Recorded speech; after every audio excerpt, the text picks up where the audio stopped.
Welcome back, dear viewer, to Mostly Racing, and welcome to a random idea I had. Recently, a lot of big names in the main feeder series to F1, the FIA F2 Championship, have been struggling to climb that final rung of the ladder. The back-to-back Junior Series champion, Oscar Piastri, being the best example. So, has it always been like this? I'm looking back at the top 10 in the GP2 Championship 10 years ago in what was, let's face it, a relatively weak field, to see who made it into F1 and what the career path is like for those who didn't. If you enjoy the video, then give it a like. If you wish to see more, then subscribe. There are links to things in the description. This is Mostly Racing, my name is Nick, and let's do this.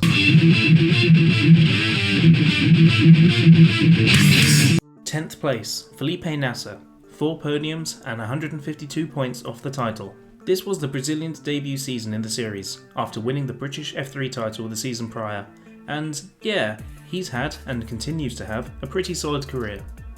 2 more seasons in GP2 saw him finish 4th and 3rd while picking up 4 wins in his final season, and while, yes, he was undoubtedly aided by the funds from his sponsor, Banco do Brasil, I feel he had earned an F1 seat on merit, and joined Sauber in 2015, much to the annoyance of Guido Van der Garde. Highlight of the season for Nasr was definitely the opener in Australia. Qualified 11th and started 10th. With several drivers dropping out early, Maldonado things happened at the start, Nasr ended lap 1 in 6th place. He ended up finishing the race 5th on the lead lap. Fun fact, that's the highest finish for a Brazilian on debut. It's a shame that this was not only his season highlight, but also his F1 highlight as a whole. He would finish the season in 13th with 27 points, and in 2016 he scored just 2 points. To be fair, teammate Ericsson failed to score anything. In any case, he was replaced by Pascal Wehrlein for 2017.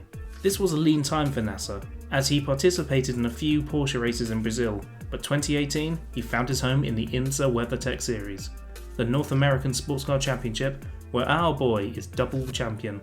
First time in 2018 and second time in 2021.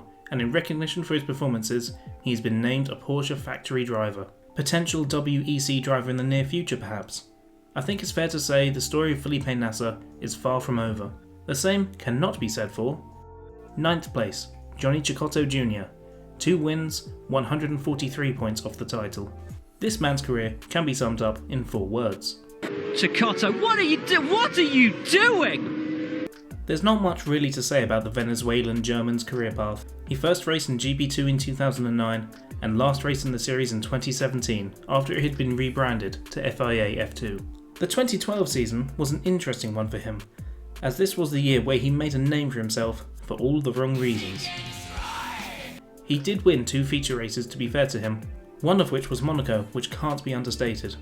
In 2013 he made headlines again at Monaco.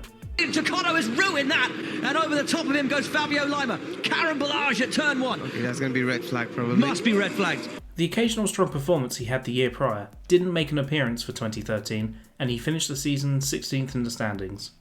2014 though, his best season in the sport. His driving significantly improved, as he found himself in fewer incidents and scored more points on a much more consistent basis. 2 wins and 3 podiums put him 5th in the standings. So, hey, maybe he's just a late bloomer. A bit too late being the issue. A round in the doomed AutoGP series, and a few rounds with every team back in GP2, effectively marks the end to any prospects of a serious career. Part-time rides in GP2/F2 and the Formula V8 3.5 series over the next couple of years did see him pick up a couple of podiums and even a win in the latter series, but Baku 2017 was the last time we saw him in a single-seater competitively. 8th place, Marcus Ericsson, 1 win, 123 points off the title. Ericsson's junior career up to that point had been pretty solid. British Formula BMW and Japan F3 champion prior to his step up to the second tier. 2012 was his 3rd season and, well, it was certainly better than the other 2 attempts. 17th in 2010 and 10th in 2011. 2012 was the season where he won his first GP2 feature race, at Spa no less, and scored points in all remaining races. 2013 was even better. Another feature race win and up to 6th in the standings. 17th, 10th, 8th and 6th. It doesn't sound much like F1 form, but Ericsson got himself a seat on the grid for the 2014 season with Caterham. What the bloody hell is that? In 2015 he joined Sauber, which he would remain for the next 3 years. Unfortunately, as hinted when talking about Nasr, the Sauber team were not in a good place at this time. In 2015 he scored 9 points, something he achieved again in his final season in 2018, when not flying through the Italian air. Absolutely bugger all points in 2016 and 2017, which sadly gives him one of the worst points per race ratio of the 25 points per win era. 97 races and just 18 points, comes to less than a fifth of a point per race. It's not all bad news for the guy. Not spectacular, but something that is broadly agreed is he is a very consistent racer, which is a good trait to have. Going back to 2009, he participated in the F1 Young Driver test for Braun GP and was praised by the titular Ross Brawn, saying that Ericsson had performed very well, showing exceptional maturity in his approach and feedback. Slow and steady wins the race, I guess. After being replaced for the 2019 season by Il Messiah, it was announced that Ericsson would cross the pond and race an IndyCar for Schmidt-Peterson, and it was a bit of a struggle for him. Podium at Detroit in an incident-packed race was the only real highlight of the season, which saw him finish 17th in the standings. 2020 he joined Chip Ganassi. Pressure on him now. How did he fare? Poorly, at first. Only 3 top 5 finishes in the first season, but 2021, for him, hopefully marks something to something much more promising. Slow and steady wins the race, remember. In 2 very eventful races in Detroit and Nashville, Ericsson kept his nose clean, sort of, and came away with his first double race-winning season since 2009. At the age of 31, it'll be interesting to see if he can carry his momentum into the next few seasons and maybe get himself onto the podium on a more regular basis. 7th place, Fabio Lima. 6 podiums, 95 points off the title. Oh, what happened, Fabio? You ran out of money, didn't you? I'm not saying Fabio was ever going to win the World Championship, but he definitely deserved a lot better than what he got. A late bloomer certainly. 7th beats his previous 2 seasons in the category, 19th and 14th, despite not winning a race, which he managed in both 2010 and 11. In 2013, he won the first 2 feature races at Sepang and Bahrain, but only managed a single other points finish in the first half of the season. Starting from the Nürburgring, he went on a sensational run. In the remaining 12 races, his lowest finish was 6th in the Monza sprint race, but he did win the feature race and finished on the podium on 4 other occasions. This was enough for him to win the 2013 GP2 title. This triumph killed his career. The Swiss failed to get himself an F1 seat, not even a test or reserve drive. What would he do? Well, he went to the World Endurance Championship and didn't do very well, failing to finish a race until round 5 of 8 and achieved a best finish of 7th in Bahrain. He tried his hand at Formula E in London and did just as well, and that's pretty much it. The 2013 champion could only get drives in the VLM and Ferrari Challenge in the following years. According to Driver DB, he hasn't raced since 2017. 6th place, Guido Van der Garde. 2 wins, 87 points off the title. The unholy 2015 Sauber Trinity. Van der Garde was a very decent racer in his junior career, the big highlight being the Formula Renault 3.5 title in 2008, which saw him promoted to GP2 for 2009. In his debut season, he won 3 races, which put him a very credible 7th in the standings. From this strong start, he couldn't quite kick on to the next level of performance, however.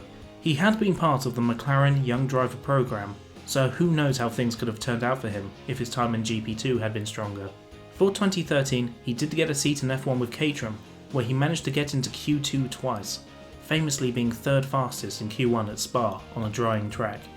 Pretty good going, and he was signed up for Sauber for 2014 as their test driver and eventually race driver for 2015, along with Nasr and Ericsson. In physics, we know that 2 objects cannot occupy the same space, so how on earth did Sauber get themselves into the position of having 3 drivers for 2 seats? What went down was, Van der Garde was given assurances that he would have a race seat for 2015, before being informed in November 2014 that he had lost that seat. A Swiss court said that Sauber were to refrain from taking any action, the effect of which would be to deprive Mr. Van der Garde of his entitlement to participate in the 2015 Formula 1 season as one of Sauber's 2 nominated race drivers. This was submitted to an Aussie court, who told Sauber they must put Van der Garde in one of the cars for the Australian Grand Prix. Sauber said, no, and put in an appeal saying it wouldn't be safe to have a driver in the car other than Nasr and Ericsson, as the C34 had been tailored to fit them. because driver switches have never happened. Because that was a rubbish excuse, the appeal was rejected. This went on, and the team opted not to participate in the first Friday practice session, as they were anticipating the very real threat of all their stuff being seized for disobeying court orders. Things were resolved when Van der Garde said he would sit out Australia and later relinquished his right to race for the team and received a very nice settlement, rumoured to be as much as $16 million.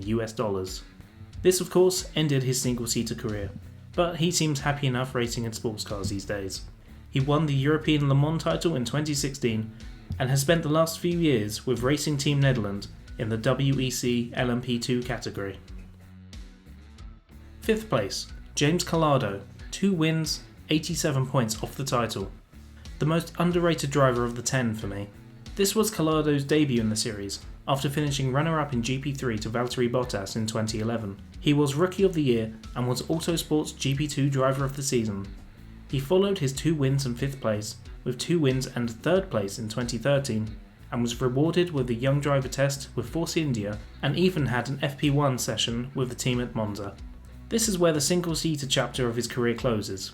Sort of. He had a season of Formula E with Jaguar that doesn't deserve too much attention, truth be told, and the GT chapter opened. His manager, Nicola Todt, somehow had connections to Ferrari, and landed Collado with a Ferrari factory GT seat in the World Endurance Championship.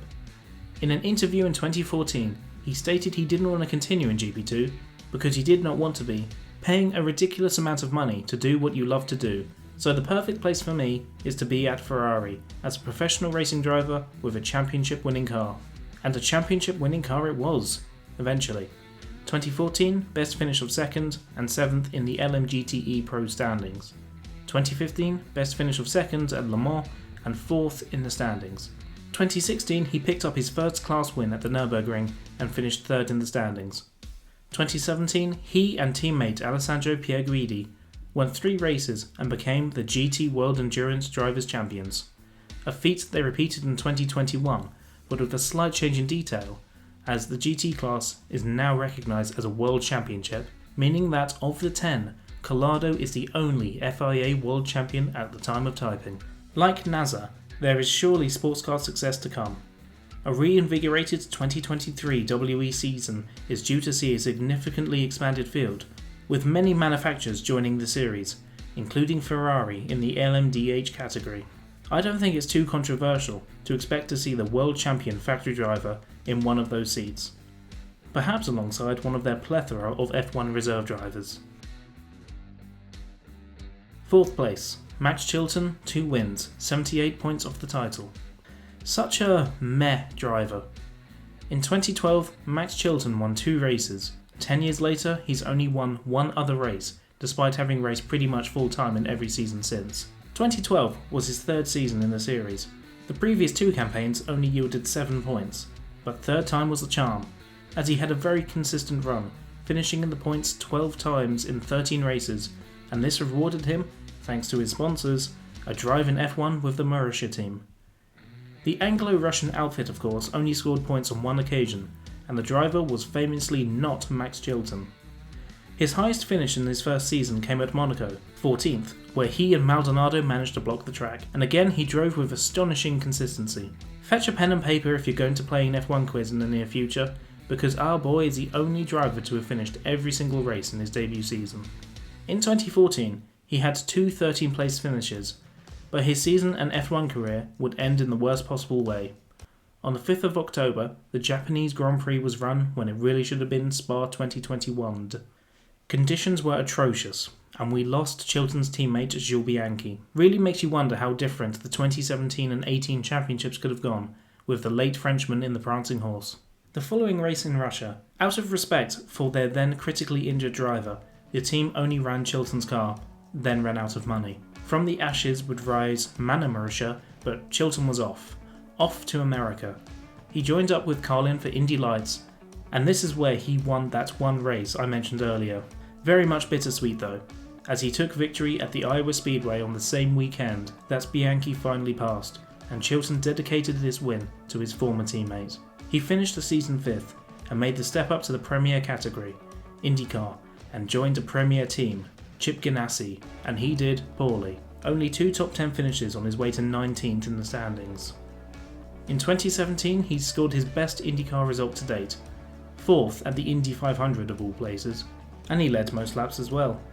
He finished 11th in the standings, so getting better. In 2018, Carlin joined IndyCar and Max was signed as their driver.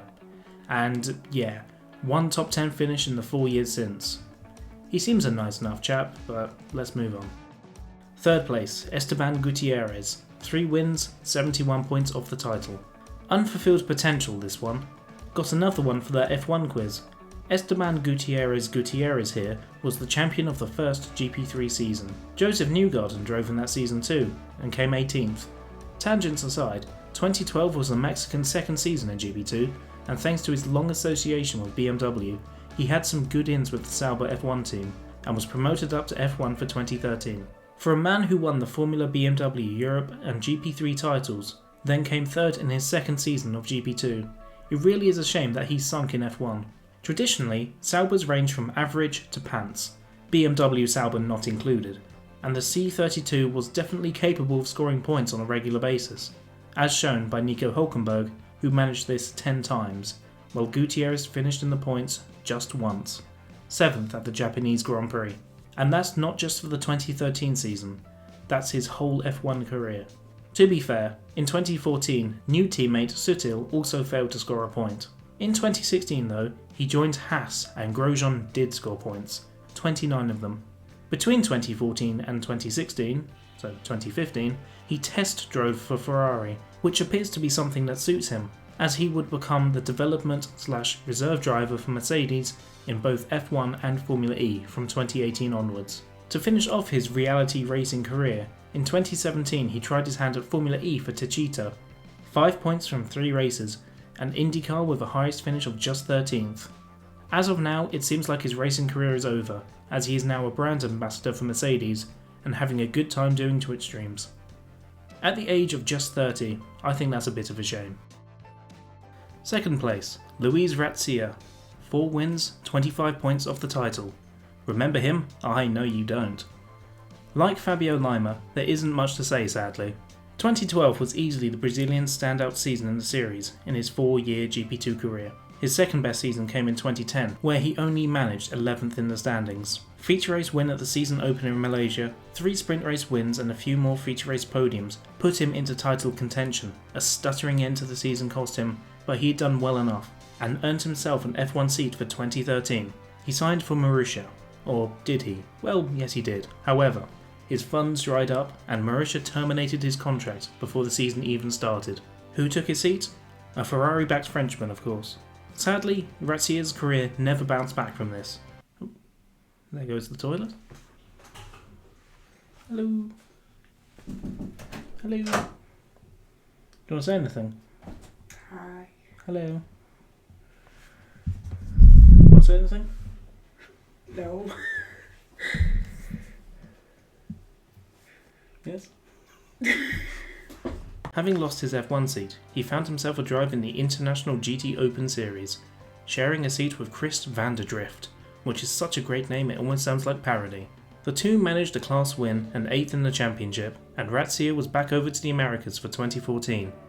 Like Chilton, it was Indy Lights, but unlike the man from Surrey, he couldn't make his way into the main IndyCar series. Just the one win in the campaign, and save for a handful of stock car races in Brazil, that's his racing career done.